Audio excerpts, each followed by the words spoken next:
ఎన్నో స్తోత్రాలు చదివాం. మేమేదో ఒకటి అనుకుంటున్నాం, అది అవ్వటం లేదు అని అన్నవాళ్ళు చూస్తారు కానీ, లలితా సహస్రనామ స్తోత్రాలు చదివాం, మాకేమీ పనులు అవ్వలేదు, మేము అనుకున్నది దక్కలేదు, మేము కోరుకున్న జీవితం మాకు రాలేదు అన్న వాళ్ళని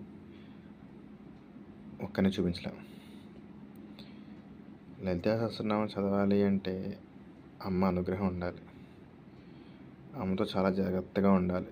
మనకంటూ కొన్ని కట్టుబాట్లు పెట్టుకోవాలి. ఆ కట్టుబాట్లని దాటకుండా లలితా సహస్రనామాలు చదివితే గనక చక్కటి ఫలితాన్ని పొందుతారు. మొట్టమొదటి ఫలితం భయం లేకుండా ఉండడం. అది అప్పుల వల్ల అవ్వచ్చు, మనుషుల వల్ల అవ్వచ్చు, వేరే ఏ కారణమైనా అమ్మవారు అప్పు వల్ల భయం అనుకోండి నీకు సంపద ఇస్తుంది.